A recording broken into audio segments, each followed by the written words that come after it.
For years, the tech industry has been claiming that robots will be delivering packages any day now. Delivery service using autonomous drones. Deliver goods with flying drones. Taking a nice robot for a walk. And it's been nearly 10 years since Jeff Bezos announced Amazon drone delivery. Half-hour delivery. Half-hour delivery. Half-hour delivery.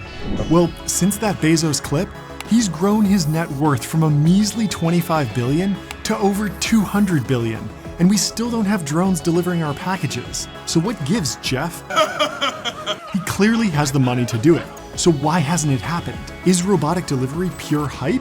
Or could we actually see this take off in the next few years? To get to the bottom of this, I dug into dozens of different projects that are working on this problem and found some really strange things. Let's start with the Amazon drone delivery program and then go into the more advanced projects after that. Although there were other companies talking about using drones to deliver small packages before Bezos made his announcement, it was the Amazon program that really brought mainstream attention to the idea. DJI had just launched the Phantom quadcopter, and for the first time, drones were no longer just for nerds who were willing to solder different parts together. Tons of people were getting drones for Christmas, and they were remarkably easy to use. Every few months, a new drone would come out with more capabilities, and usually it would be cheaper too. Using drones to deliver packages seemed like the next logical step. So in 2013, Amazon launched their Prime Air division, which was focused on developing all of the necessary technology to enable this new delivery method. DJI drones made for great toys, and could take some pretty solid video as well. But there was no way that Amazon was going to build its new drone delivery business on top of a consumer drone platform. Instead, Amazon would need to figure out how to build a new delivery drone that could fly completely autonomously, then make sure it didn't break down in bad weather, and finally, figure out how to manufacture millions of them. It wouldn't be easy, but Bezos had billions of dollars at his disposal and clearly believed that this was the future. Overnight, there were tons of questions about the program. Was it safe to have heavy packages flying around the sky? Would these drones contribute to noise pollution? And would this interfere with planes or helicopters? These are reasonable questions, and in order to answer them, Amazon would have to deal with the United States Federal Aviation Administration, or FAA. See, the FAA had already been dealing with a number of incidents involving drones before Bezos announced his plans to launch millions more. Drones had gotten so cheap that random people could basically fly them anywhere they wanted to. So the FAA cracked down and mandated that drones fly no higher than 400 feet, no faster than 100 miles per hour, and remain within the pilot's line of sight. Additionally, these new drone delivery programs would have to submit applications to the FAA before they began service to prove that they were safe. Amazon's a huge company though, so these regulations weren't too much of an issue, and Bezos was able to complete the first drone delivery to an actual customer in 2016. It was another big moment in the press, but since then, there hasn't been much development. And just a few months ago, Wired reported that the project was winding down after failing to gain traction. Big companies fail to deliver on new technologies all the time, but that doesn't mean that we won't see drone delivery become commonplace soon. There are plenty of other entrepreneurs working on the problem, and everyone is taking a slightly different approach. Amazon was in a tough situation because they had to consider every possible delivery location. Some people live in houses surrounded by trees. Some neighborhoods have lots of power lines to worry about. Designing a one-size-fits-all solution is incredibly difficult, so most smaller companies have tried to find workarounds. There's a startup named Flirty that's been working on drone delivery since 2013, and they use a retractable line to drop the package to the ground. This keeps the drones safe from obstacles and allows them to land in different locations. It's a bit of a weird idea, but in some areas it could make a lot of sense. Flirty's drone delivery service still isn't widely available, but they've run some food delivery tests and are continuing to work with the US government to get regulatory approval. Another startup named Matternet actually sets up dedicated takeoff and landing stations everywhere that they operate. Now, this is obviously a bit of a restriction on the service, since it means that the drones can only deliver between specific locations. But Matternet is focused on medical deliveries, so they really only need to set up one station at each hospital to enable their service. It's pretty far from the original vision of ubiquitous drone delivery, but if Matternet can solve the core problem of point-to-point drone delivery between hospitals, they could potentially expand services from there. And medical deliveries are a really interesting use case for drones. Zipline is one of the most successful startups in this area, and they got their start by delivering blood donations in Rwanda. People tend to think that America is always the best place to launch a new technology, but that couldn't be further from the truth. Growing a drone delivery company is actually easier in Rwanda than America for a few reasons. First, demand for this service is incredibly high.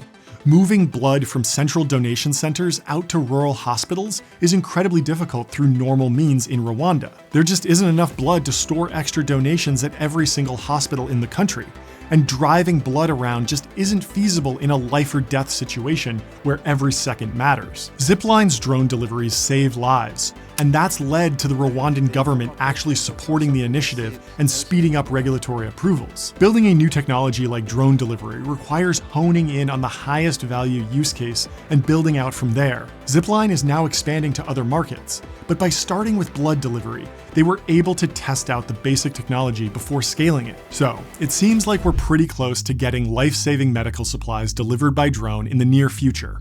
But what if I just want a pizza delivered quickly and cheaply? Well, college students eat a lot of pizza, and there's a different kind of drone delivery company that's having a lot of success on college campuses. Instead of dealing with the complexities of flying a quadrotor drone around, Starship Robotics has focused on building robots that just drive on the sidewalk.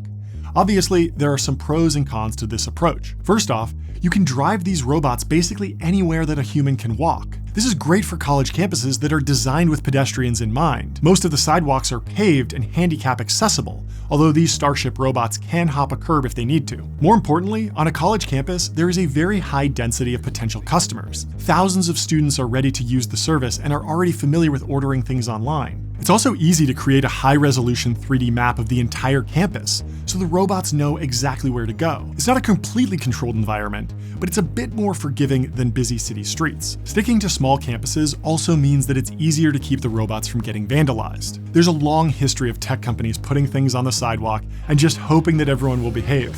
But that's usually not what happens. If Starship and the other sidewalk robot companies want to keep their fleets from getting absolutely destroyed, they'll need to focus on deploying them in areas that already have tight security, like college campuses. The list of drone delivery robots gets a lot crazier from here. But first, we need to take a moment to talk about the human impact of automation. Whenever tech companies announce new robots, everyone assumes that millions of people are about to lose their jobs. Now, that certainly hasn't been the case during previous waves of automation, but it's still worth discussing. When the automobile started replacing the horse and carriage, people started asking questions. What would happen to all the workers who tended to the horses and drove the carriages? Would we see a massive wave of unemployment as soon as everyone started driving themselves? That obviously didn't happen. Cars took over slowly, and new jobs were created in the process. And something similar is happening with these sidewalk robots. See, these college kids wouldn't be paying for human courier services if these robots didn't exist. They would just go pick up their items directly. This isn't a situation where a human delivery driver is losing a job.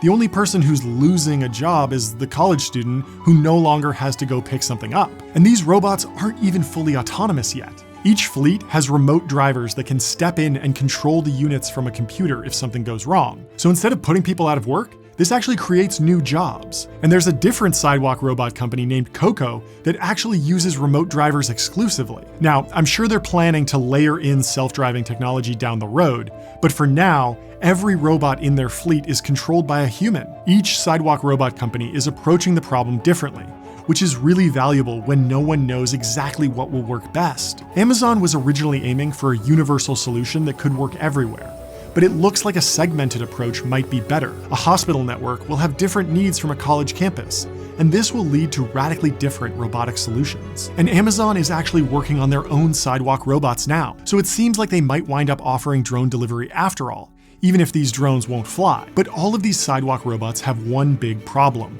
They're very slow. That's great from a safety perspective, but what if you just have to have food from a particular restaurant that's all the way across town? Waiting 2 hours as your delivery robot crawls across the city at 5 miles per hour doesn't exactly sound like innovation to me. Well, there are a few approaches that could speed things up. The most ambitious project I found is actually inspired by Elon Musk's tunneling project. Pipe Dream Labs is a startup that plans to build delivery robots that will travel through underground pipes. This solves a few problems while introducing a bunch of new ones. Obviously, with an underground pipe, You don't need to worry about bad weather, vandalism, or pedestrian safety. You do, however, have to worry about actually getting the pipes in the ground. The boring company obviously ran into a lot of issues while trying to dig massive tunnels throughout cities. There are tons of safety concerns when you're about to drive an enormous drill right underneath people's houses. Getting governments on board with these types of projects is incredibly difficult. But PipeDream has a solution. They're planning on using standard 12-inch PVC pipe, which is already commonly used on construction sites. City workers know how to install and maintain this type of pipe,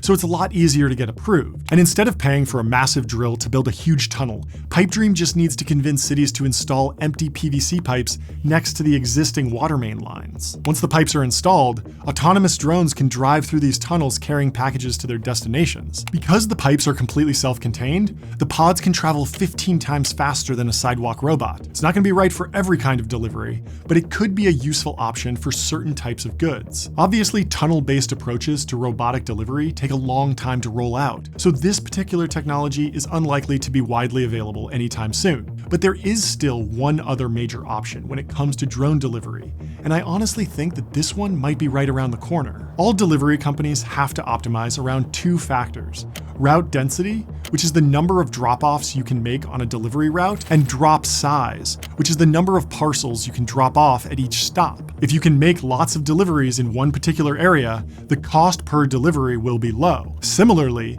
if you can drop off a bunch of packages at a single location, your cost per package will be low. The problem with most drone delivery programs is that the drones are designed to carry just one package, and after it drops it off, the drone has to return to a home base to recharge. This drives up the cost of delivery, and pretty soon, you're better off just using a delivery truck. After all, the average UPS truck makes 120 stops per day to deliver up to 1,000 individual packages. That's really hard to compete with, and that's why self-driving car companies are starting to roll out package delivery services. Cruise Automation is one of the largest autonomous vehicle companies, and although they are primarily focused on building a fleet of robotaxis, they recently showcased a fully autonomous electric vehicle that can be outfitted specifically for deliveries. It might not feel as futuristic as having a humanoid robot knock on your door, but self-driving cars do solve a remarkable amount of the problems faced by the other drone delivery solutions. They're fast, they work in any weather, and they can handle heavy packages. But most importantly, they can optimize for route density and drop size, just like a traditional delivery truck. So back to the original question. When is drone delivery actually going to be a reality? Well, if we're still using the original Amazon vision as our goal, it could be a while. I think we need to update our expectations a bit. Any technology that improves the speed and efficiency of deliveries is a win in my book, and most likely, we're going to wind up with a blend of technologies. Super valuable deliveries like blood and medical supplies will arrive through the air, while heavier stuff will continue to be delivered on wheels. We're clearly still in the early days of robotics generally, but I think we could start seeing some really incredible breakthroughs over the next decade. But let me know when you think robotic delivery will actually arrive. And please check out this video about the Tesla bot next. It covers a bunch of cool AI stuff that Elon Musk is working on, and I think you'll really like it.